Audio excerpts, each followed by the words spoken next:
আসসালামু আলাইকুম প্রিয় দর্শক, আমন্ত্রণ প্রেস টিভি বাংলা আন্তর্জাতিক সংবাদে। শুরুতে জানিয়ে দিব সংবাদ শিরোনাম, এরপরে থাকবে বিস্তারিত। ইরানের মিত্র পরমাণু বিজ্ঞানীরা হেঁটে বেড়াচ্ছেন, বলল ইসরায়েল। এদিকে গাজা দখলে ইসরায়েলের পরিকল্পনা নিয়ে এরদোয়ানের বিস্ফোরক মন্তব্য। জানাবো ভারতের উন্নতি সহ্য হচ্ছে না যুক্তরাষ্ট্রের, বলেন ভারতীয় প্রতিরক্ষামন্ত্রী। এবং সর্বশেষে থাকবে হাসিনা ইউনুস দ্বন্দ্বে আমি বলির পাঠা, বলল টিউলিপ। দর্শক, এতক্ষণ শুনছিলেন সংবাদ শিরোনাম, এখন বিস্তারিত। ইরানের মৃত পরমাণু বিজ্ঞানীরা হেঁটে বেড়াচ্ছেন, ইসরায়েল। ইসরায়েলের ১২ দিনের বিমান হামলায় ইরানের পারমাণবিক বিজ্ঞানীদের লক্ষ্যবস্তু করা হয়েছিল।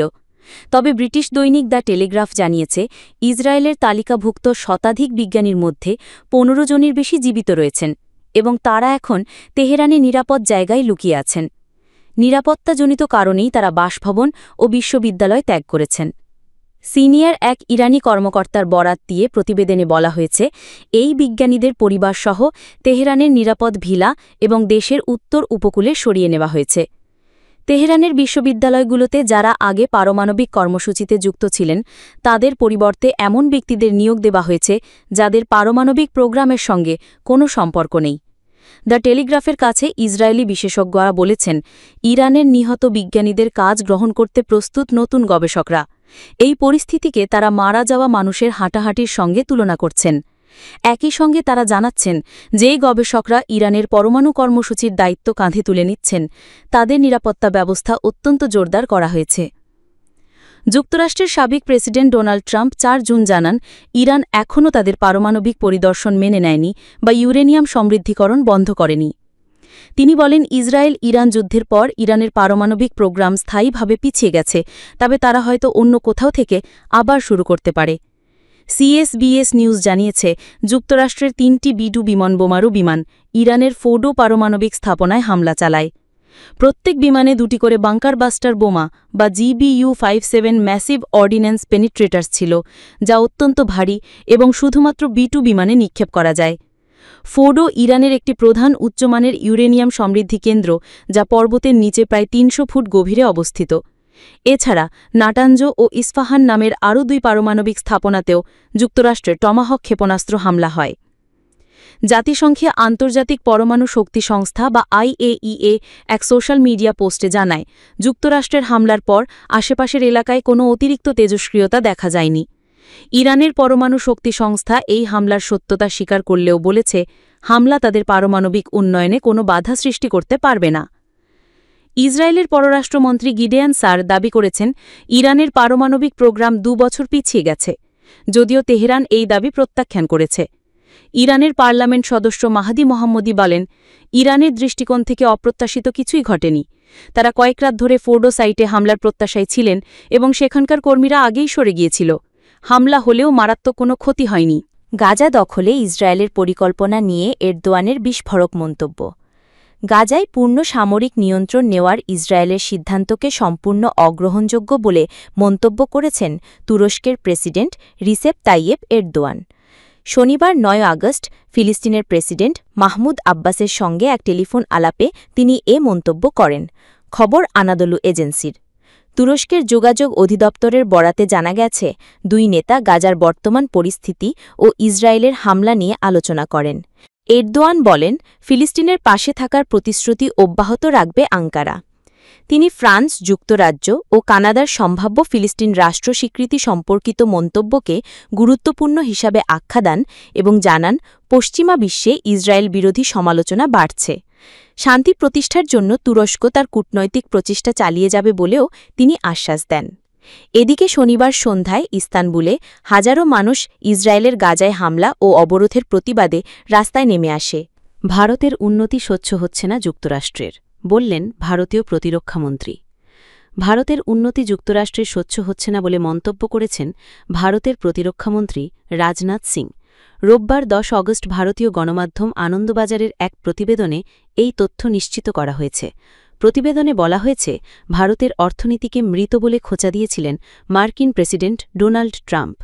এইবার সেই মন্তব্যের বিপরীতে ভারতের অর্থনীতির দ্রুত উত্থানের কথা তুলে ধরলেন প্রধানমন্ত্রী নরেন্দ্র মোদী। শুধু তাই নয়, মোদির মন্ত্রিসভার প্রথম সারির সদস্য রাজনাথ সিং আরও এক ধাপ এগিয়ে নাম না করেই খোঁচা দিলেন ট্রাম্পকে। প্রতিরক্ষামন্ত্রী রাজনাথের কথায় কেউ কেউ নিজেকে সকলের বস ভাবেন, তারা ভারতের দ্রুত উত্থানকে মেনে নিতে পারেন না। ভারতীয় পণ্য যাতে বিদেশে বিক্রি না হয়, একাংশের মানুষ সেই চেষ্টাই করে যাচ্ছেন বলে অভিযোগ রাজনাথের। সরাসরি কারো নাম না নিলেও অনেকেই মনে করছেন মার্কিন প্রেসিডেন্ট ডোনাল্ড ট্রাম্পকেই নিশানা করেছেন তিনি। আমেরিকার বাজারে ভারতীয় পণ্যের ওপর শুল্ক ঘিরে দেশের মধ্যে কূটনৈতিক টানাপোড়েন তৈরি হয়েছে। ভারতীয় পণ্যের ওপর চড়া হারে শুল্ক চাপিয়েছেন ট্রাম্প। প্রথমে 25%, তারপরে সেটি বৃদ্ধি করে 50% করে দিয়েছেন মার্কিন প্রেসিডেন্ট। মূলত রাশিয়ার সাথে নয়াদিল্লির বাণিজ্যিক সম্পর্কের কারণেই ট্রাম্পের এই অসন্তোষ। ভারতের সাথে বাণিজ্যিক আলোচনাও আপাতত বন্ধ রাখার হুঁশিয়ারি দিয়েছেন তিনি। কূটনৈতিক এই টানাপোড়েনের আবহে রাজনাথের এই মন্তব্য যথেষ্ট তাৎপর্যপূর্ণ বলে মনে করা হচ্ছে। রোববার মধ্যপ্রদেশে এক কর্মসূচিতে রাজনাথ বলেন, কেউ কেউ আছেন যারা ভারতের দ্রুত উন্নতি দেখে খুশি হতে পারছেন না, তারা এটি পছন্দ করছেন না। তারা ভাবেন সকলের বস তো আমি, তাহলে ভারত কিভাবে এত দ্রুত এগিয়ে যাচ্ছে? অনেকেই চেষ্টা করছেন যাতে ভারতীয়দের হাতে তৈরি জিনিস সেই সব দেশের তৈরি জিনিসপত্রের চেয়ে বেশি দামি হয়ে যায়। ওই জিনিসগুলির দাম বেড়ে গেলে সেগুলো আর বিশ্ববাসী কিনতে চাইবেন না।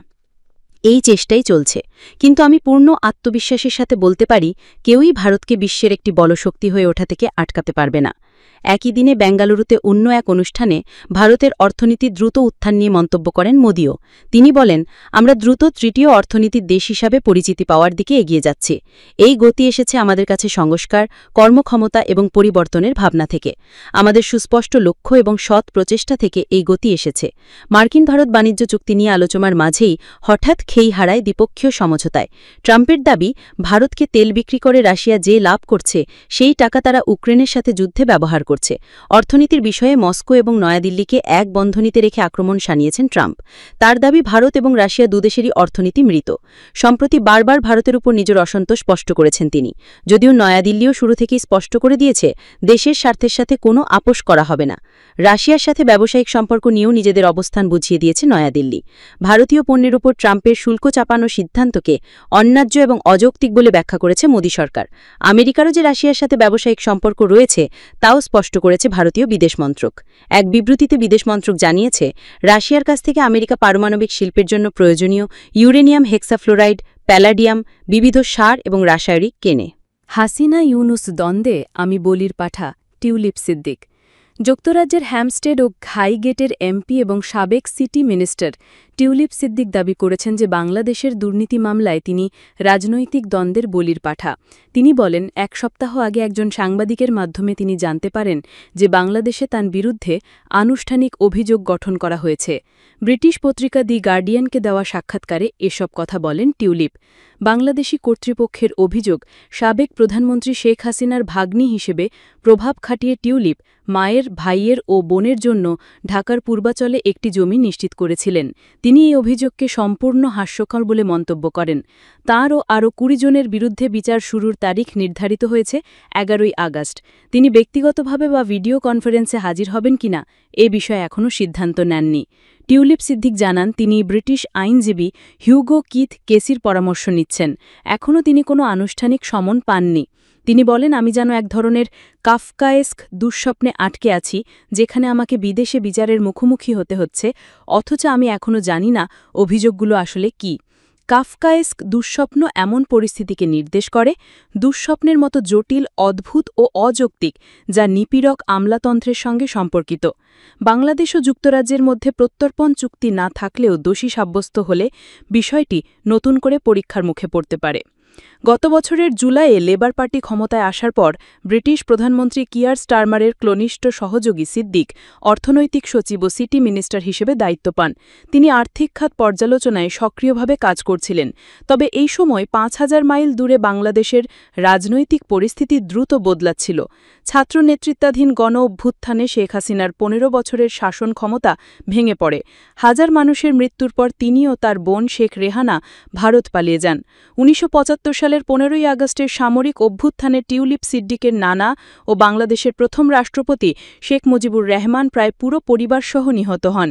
সেই ট্র্যাজেডি মাথায় রেখেই এই নারী রাজনীতিবিদ বলেন, আমি আমার খালার পক্ষে সাফাই গাইতে আসিনি, বাংলাদেশের জনগণ যেন প্রয়োজনীয় ন্যায়বিচার পায় সেটাই চাই।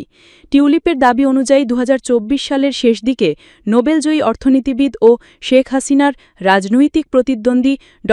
মোহাম্মদ ইউনূসের নেতৃত্বে অন্তর্বর্তীকালীন সরকার গঠনের পর থেকেই বাংলাদেশের রাজনীতি তার জীবনে প্রভাব ফেলতে শুরু করে।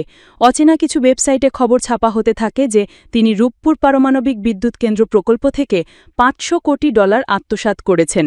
এ নিয়ে 2013 সালের একটি ছবি সামনে আসে, যেখানে মস্কোতে শেখ হাসিনা ও পুতিনের সঙ্গে সিদ্দিককে দেখা যায়। সিদ্দিক ব্যাখ্যা দেন, তিনি ও তার বোন কেবল বেড়াতে গিয়েছিলেন ও শেষ দিনে একটি আনুষ্ঠানিক চায়ের দাওয়াতে 2 মিনিটের জন্য পুতিনের সঙ্গে তার দেখা হয়েছিল।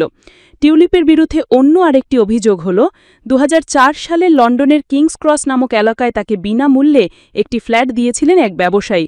টিউলিপের খালা শেখ হাসিনার দলের ঘনিষ্ঠ লোকজনের সঙ্গে ওই ব্যবসায়ীর যোগাযোগ ছিল। এ বিষয়ে টিউলিপ সিদ্দিকের দাবি, ওই ব্যক্তি রাজনৈতিকভাবে সক্রিয় নন ও তাকে ভোটও দেননি। আগের এক সাক্ষাৎকারে ভুলবশত তিনি বলেছিলেন ফ্ল্যাটটি তার বাবা মা কিনেছেন, যা নাকি বৃদ্ধ মা বাবার দুর্বল স্মৃতির কারণে হয়েছিল। অর্থাৎ তার বাবা মা হয়তো কখনো ভুলবশত বলেছিলেন ফ্ল্যাটটি তারা কিনেছিলেন। এছাড়া প্রশ্ন ওঠে, কেন তিনি ক্রিকলউডে নিজের বাড়ি থাকা সত্ত্বেও এক বাংলাদেশি বংশোদ্ভূত ডেভেলপারের বাড়িতে থাকছিলেন। সিদ্দিক জানান, নিরাপত্তা হুমকির কারণে তাকে হঠাৎ বাড়ি বদলাতে হয়েছিল ও পরিচিত একজনের কাছ থেকে তিনি ওই বাড়ি ভাড়া নিয়েছিলেন। বাংলাদেশি কর্তৃপক্ষের অভিযোগের পর তিনি নিজেই মন্ত্রীদের নৈতিক মানদণ্ড বিষয়ক স্বাধীন উপদেষ্টা স্যার লরি ম্যাগনাসের কাছে নিজেকে উপস্থাপন করেন। 2 সপ্তাহের গভীর তদন্ত শেষে ম্যাগনাস তাঁকে কোড লঙ্ঘনের অভিযোগ থেকে মুক্ত করেন। তবে ম্যাগনাস বলেন, পারিবারিক সম্পর্কের কারণে সৃষ্ট সুনামের ঝুঁকি সম্পর্কে আরও সচেতন না থাকা দুর্ভাগ্যজনক। টিউলিপ এ বিষয়ে বলেন, আমি জন্মসূত্রে কার ভাগ্নি সেটা তো আমার হাতে নেই। স্টারমারের সমর্থন থাকা সত্ত্বেও সরকারে বিভ্রান্তি তৈরি না করার জন্য তিনি পদত্যাগ করেন। স্টারমার তাকে পূর্বে ফেরার ইঙ্গিত দেন, তবে অভিযোগ থামেনি আর বাংলাদেশি কর্তৃপক্ষ থেকেও কোনো স্পষ্টতা আসেনি। বাংলাদেশে প্রতিশ্রুত নির্বাচন এখনও হয়নি। ডটি চেম্বার্সের আইনজীবীরা আন্তর্জাতিক অপরাধ আদালতে জমা দেওয়ার জন্য হিংসার প্রমাণ সংগ্রহ করছেন, যার মধ্যে সাংবাদিক, পুলিশ, সংখ্যালঘু এবং প্রাক্তন আওয়ামী লীগের সঙ্গে জড়িত ব্যক্তিদের ওপর হামলার অভিযোগ রয়েছে। টিউলিপ জানান, তিনি যুক্তরাজ্যে সফরকালে মোহাম্মদ ইউনূসের সঙ্গে দেখা করতে চেয়েছিলেন, কিন্তু বাংলাদেশের প্রধান উপদেষ্টা তা প্রত্যাখ্যান করেন। এদিকে যুক্তরাজ্যের অপরাধ দমন সংস্থা শেখ হাসিনা সম্পর্কিত 2 ব্যক্তির প্রায় 90 কোটি পাউন্ড মূল্যের সম্পত্তি জব্দ করেছে, যার একটিতে টিউলিপের মা বসবাস করতেন। টিউলিপ বলেন, এর সঙ্গে তার কোনো সম্পর্ক নেই। শেখ হাসিনার ভাগ্নি বলেন, সত্যি কথা বলতে আমি এই ইউনূস হাসিনা দ্বন্দ্বের বলির পাঠা মাত্র। বাংলাদেশে অবশ্যই কিছু মানুষ ভুল কাজ করেছে এবং তাদের শাস্তি পাওয়া উচিত, কিন্তু আমি তাদের কেউ নই।